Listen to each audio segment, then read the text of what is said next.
बिस्मिल्लाहिर्रहमानिर्रहीम।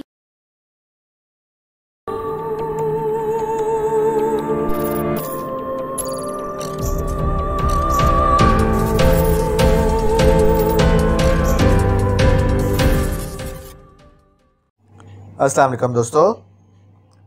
Imran series novel one man show by Mazhar Kaleem MA।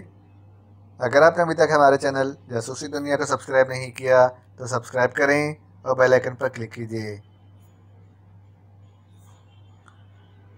Imran मेरा दोस्त है, सुपर फयाज, आखिर तुम यकीन क्यों नहीं करते? फ्रैंक ने झिंझिलाए हुए लहजे में कहा। वो आज तक अपने बाप का दोस्त नहीं बना, फिर तुम्हारा कैसे बन सकता है? ये ठीक है, वो तुम्हारा क्लास फेलो होगा, ऑक्सफोर्ड यूनिवर्सिटी में तुम्हारे साथ पढ़ता रहा होगा, लेकिन दोस्त ये नामुमकिन है। फयाज ने सर हिलाते हुए कहा। वो आज काफ़ी दिनों बाद दफ्तर आया था और यहाँ आते ही जब उसे मालूम हुआ कि रेड टी का केस सीक्रेट सर्विस को मुंतकिल हो चुका है तो इसने ना सिर्फ इत्मीनान का बाकायदा तवील सांस लिया, बल्कि ये फैसला भी कर लिया कि शुक्राने के तौर पर बाकायदा 2 नफिल अदा करेगा, क्योंकि जिस दीदा दिलेरी से रेड टी ने उसे ईमान के फ्लैट के सामने गोली मारी थी, इससे वाकई वो बेहद खौफजदा हो गया था।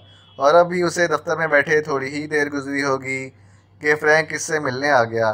फ्रैंक ने उसे हॉलैंड की इंटेलिजेंस के सरकारी कागजात दिखाए तो उसे यकीन हो गया कि वाकई फ्रैंक का ताल्लुक हॉलैंड की इंटेलिजेंस से है। और फ्रैंक ने उसे बताया कि वो इमरान का दोस्त है और ऑक्सफोर्ड में इसका क्लास फेलो रहा है, और इसके साथ साथ वो इमरान से कई बार मिल भी चुका है। लेकिन इमरान रेड टी के मामले में कतई कोई दिलचस्पी नहीं रखता।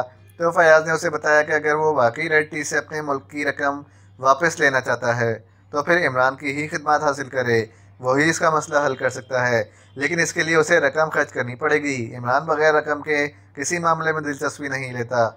जिस पर फ्रैंक ने झिंझिलाए हुए अंदाज में उसे यकीन दिलाने की कोशिश करते हुए कहा कि इमरान वाकई इसका दोस्त है। तो तुम्हारा क्या मतलब है सुपर फयाज? मैं झूठ बोल रहा हूँ? फ्रैंक ने सुपर फयाज का जवाब सुनकर नाखुशगवार लहजे में कहा।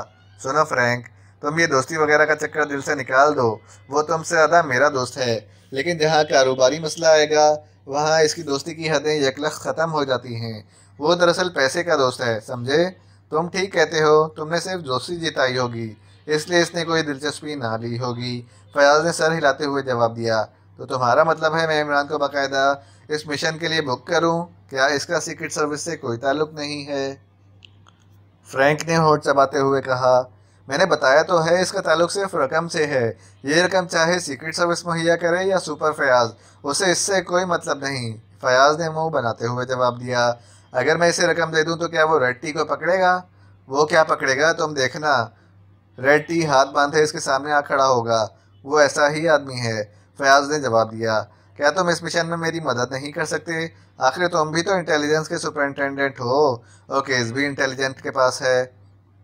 फ्रैंक ने कहा। कभी था, लेकिन अब ये केस इंटेलिजेंस से ले लिया गया है। अब सीक्रेट सर्विस का केस है, वही से डील करेगी। फयाज ने जवाब दिया। ओह अच्छा, मैं समझ गया। लेकिन तुमने भी तो बहरहाल इस केस पर काम किया था, इसकी फ़ाइल तो तुम्हारे पास होगी। वो फाइल सर रहमान के पास जमा हो चुकी है और अब किसी कीमत भी बरामद नहीं हो सकती। और वैसे भी इस फाइल में कुछ नहीं था, बस भाग दौड़ की रिपोर्टें थी, नाकाम रिपोर्टें। फयाज ने मुंह बनाते हुए जवाब दिया। तो अब तुम्हारा इस केस से कोई ताल्लुक नहीं रहा, या तुम अब इसे हल नहीं करना चाहते? फ्रैंक ने कहा। मुझे क्या ज़रूरत पड़ी है खामखा के मुसीबत मोल लेने की? सीक्रेट सर्विस जाने और रेड टी जाने, फयाज ने पीछा छुड़ाने वाले लहजे में कहा। तुम इमरान के दोस्त हो तो फिर तुम्हें यह तो मालूम होगा कि सीक्रेट सर्विस का हेडक्वार्टर कहाँ है? फ्रैंक ने चंद लम्हे खामोश रहने के बाद पूछा। नहीं, मुझे मालूम नहीं है और ना ही मैंने कभी मालूम करने की कोशिश की है, फयाज ने बेजार से लहजे में कहा।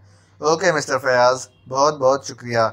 अब मुझे इजाज़त दीजिए, फ्रैंक ने उठकर खड़े होते हुए कहा। ठीक है, वैसे अगर किसी लम्हे मेरी इमदाद की ज़रूरत आप महसूस करें तो मैं हाजिर हूँ, फयाज ने कुर्सी से उठते हुए कहा। शुक्रिया, फ्रैंक ने सर हिलाकर कहा और फिर फयाज से मुसाफा करके वो दफ्तर से बाहर निकल आया। दफ्तर से बाहर आकर वो इधर उधर देखता हुआ आगे बढ़ा चला जा रहा था। इसकी नज़रें एक कमरे पर लगी हुई नेम प्लेट पर जा पड़ी। इस पर डायरेक्टर जनरल इंटेलिजेंस के अल्फाज लिखे हुए थे। बाहर एक बावर्दी चपरासी खड़ा था। फ्रैंक सर झटकता हुआ इस तरफ को बढ़ गया। इसने करीब जाकर जेब से एक कार्ड निकाला और उसे चपरासी की तरफ बढ़ा दिया। चपरासी ने बगैर कुछ कहे सिर्फ सर हिलाया और पर्दा हटाकर अंदर चला गया। फ्रैंक बाहर खड़ा इधर उधर देखता रहा। चंद लम्बे बाद चपरासी बाहर आया। आइए जनाब, तशरीफ ले आइए, चपरासी ने इस बार बड़े मौदबाना लहजे में कहा और साथ ही पर्दा उठा दिया। फ्रैंक सर हिलाता हुआ कमरे में दाखिल हुआ तो मेज़ के पीछे मौजूद सर रहमान ने सामने रखी हुई फाइल से सर उठाया और फिर गौर से मेज़ की तरफ बढ़ते हुए फ्रैंक की तरफ देखने लगे, जैसे उसे पहचानने की कोशिश कर रहे हों। आपका शुक्रिया जनाब कि आपने मुलाकात का वक्त दे दिया, फ्रैंक ने करीब जाकर कहा। तशरीफ़ रखें, आप हमारे मेहमान हैं, आपके लिए हर वक्त निकल सकता है, सर रहमान ने मुस्कुराते हुए कहा और साथ ही मुसाफिर के लिए हाथ बढ़ा दिया। फ्रैंक मुसाफा करते हुए बैठ गया। फरमाइए, कैसे आना हुआ? सर रहमान ने सपाट लहजे में पूछा। मैं रेड टी के सिलसिले में आया था। रेड टी आपके मुल्क में आने से पहले हमारे मुल्क में कार्रवाइयाँ करता रहा और वो बहुत बड़ी रकम ईंट कर आया है। मैं इससे वो रकम वापस हासिल करने आया हूँ, इसलिए मुझे गैर सरकारी तौर पर आना पड़ा, क्योंकि सरकारी तौर पर ऐसा मिशन मुल्क की बदनामी का बायस बन सकता था। फ्रैंक ने जवाब दिया। आप कब आए हैं और हॉलैंड की इंटेलिजेंस में आपका ओहदा क्या है? सर रहमान ने पूछा। मेरा ओहदा वहाँ चीफ असिस्टेंट का है और मुझे यहाँ आए हुए तकरीबन 1 हफ्ता हो चुका है। अभी मैं आपके महकमे के सुपरिटेंडेंट से मिलकर आया हूँ। इन्होंने तो यही जवाब दिया है कि रेड टी का केस ट्रांसफ़र हो चुका है, इसलिए वो मेरी कोई मदद नहीं कर सकते। मैंने इनसे वो फाइल मांगी जिसमें इन्होंने कुछ काम किया था, ताकि मैं इन मालूमात से फ़ायदा उठाकर आगे काम कर सकूँ, लेकिन इन्होंने बताया है कि फ़ाइल आपके पास जमा हो चुकी है। फ्रैंक ने तफसील से जवाब देते हुए कहा। ठीक कहा है इसने, और आप शायद मेरे पास वो फ़ाइल देखने आए हैं, सर रहमान ने कहा। आपने दुरुस्त समझा है, मैं अपने तौर पर यहाँ रेड टी के ख़िलाफ़ काम करना चाहता हूँ, लेकिन चूँकि मैं यहाँ अकेला हूँ, पहले मेरा ख्याल था कि मैं यहाँ के इंटेलिजेंस के साथ मिलकर रेड टी के ख़िलाफ़ काम करूँ, लेकिन सुपरिटेंडेंट फयाज साहब ने इस मामले में सिरे से ही दिलचस्पी लेने से इनकार कर दिया है, इसलिए मैंने सोचा कि चलो वो फाइल ही देख लूँ, शायद कोई लाइन ऑफ एक्शन मिल जाए। फ्रैंक ने जवाब दिया। हैक का क्या हाल है, वो खुद क्यों नहीं आया? सर रहमान ने अचानक कहा। आप चीफ बॉस की बात कर रहे हैं? चीफ बॉस ने ही मुझे भेजा है, फ्रैंक ने चौंक कर जवाब दिया। इस कार्ड के अलावा कोई और सबूत आपके पास है कि आप वाकई हॉलैंड की इंटेलिजेंस से मुतालिक हैं? यस सर, आप पूरी तरह तसल्ली कर लीजिए, फ्रैंक ने जवाब दिया और फिर जेब से इसने एक शनाख्ती कार्ड निकाला और उसे सर रहमान की तरफ बढ़ा दिया। ये कार्ड बाकायदा हॉलैंड की हुकूमत की तरफ से जारी किया गया था। इस पर दस्तखत और मोहरें मौजूद थीं। ठीक है, मेरी तसल्ली हो गई है, अब मैं वो फाइल आपको दिखा सकता हूँ, सर रहमान ने कहा और फिर मेज़ की दराज खोलकर इन्होंने एक फ़ाइल निकाली और फ्रैंक की तरफ बढ़ा दी। शुक्रिया, फ्रैंक ने सर हिलाते हुए कहा और फाइल सर रहमान के हाथों से लेकर उसे पढ़ने में मसरूफ़ हो गया। फाइल में सिर्फ चंद कागजात थे, वो इन पर नज़रें दौड़ाता रहा, फिर इसने फाइल बंद कर दी। इसमें तो कुछ भी नहीं है, एक भी काम की बात नहीं है, फ्रैंक ने मायूसी से फाइल वापस सर रहमान की तरफ बढ़ाते हुए कहा। जाहिर है, क्या होना था, अभी सुपर फयाज ने काम ही शुरू किया था कि वो ज़ख्मी हो गया, और जब वो ठीक हुआ तो केस हमारे महकमे से ट्रांसफ़र हो गया था, सर रहमान ने जवाब दिया। सुपर फयाज ने बताया है कि केस सीक्रेट सर्विस को ट्रांसफ़र हुआ है। क्या आप इनसे मेरा तारुफ करा सकते हैं? सॉरी मिस्टर, मेरा इनसे कोई ताल्लुक़ नहीं है, सर रहमान ने सपाट लहजे में जवाब देते हुए कहा। अच्छा, ये तो बहरहाल आपको इल्म ही होगा कि इनका हेड क्वार्टर कहाँ है, मैं खुद इनसे मिल लूँगा। वैसे मैं इतना मज़ीद बता दूँ कि मैं आपके बेटे अली इमरान का ऑक्सफर्ड में क्लास फेलो भी रहा हूँ और दोस्त भी। तो फिर तुम्हें इधर उधर मारे फिरने की क्या ज़रूरत है? इस अहमक से मिल लो, वो सीक्रेट सर्विस के लिए काम करता रहता है। मैं इनसे मिला हूँ, लेकिन वो इस मामले में दिलचस्पी ही नहीं लेते, वो हर बात को मजाक में उड़ा देते हैं, फ्रैंक ने कहा। इसकी यही आदत तो इसे ख़राब किए हुए है। बहरहाल, आई एम सॉरी, इस मामले में मैं तुम्हारी कोई मदद नहीं कर सकता, सर रहमान ने इंतहाई सख्त लहजे में कहा और साथ ही इन्होंने मुसाफिर के लिए हाथ बढ़ा दिया। फ्रैंक समझ गया कि ये इसके जाने का इशारा किया है। वो तेज़ी से उठा और इसने सर रहमान से मुसाफा करके इनका शुक्रिया अदा किया और दरवाजे की तरफ मुड़ गया। सुनो नौजवान, अचानक उसे पिष्ट पर सर रहमान की ठहरी हुई आवाज़ सुनाई दी और वो तेज़ी से मुड़ा। यस सर, फ्रैंक ने हैरत भरे लहजे में जवाब देते हुए कहा, क्योंकि सर रहमान के इस तरह अचानक बुलाने की वजह उसे समझ में ना आई थी। इधर आओ, बैठो, सर रहमान ने कुर्सी की पुष्ट पर से सर टिकाते हुए कहा और फ्रैंक उसी तरह हैरत भरे अंदाज में इन्हें देखता हुआ वापस आया और मेज़ के दूसरी तरफ बैठ गया। तुम वाकई रेड टी से अपने मुल्क की रकम वापस लेना चाहते हो? सर रहमान ने पूछा। यस सर, इसीलिए तो मैं यहाँ आया हूँ, फ्रैंक ने सर हिलाते हुए कहा। तो अब तक तुमने क्या किया है?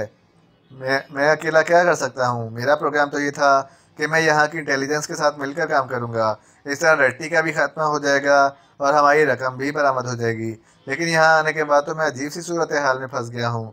पहले सुपरिटेंडेंट फयाज जख्मी हुए तो मैंने उनसे इनके घर पर मिलना चाहा, तो मुलाकात ही ना हो सकी। अब मिला हूँ तो केस महकमे से ही ट्रांसफ़र हो चुका है। सीक्रेट सर्विस को मैं जानता नहीं और इसका हेडक्वार्टर का किसी को इल्म ही नहीं।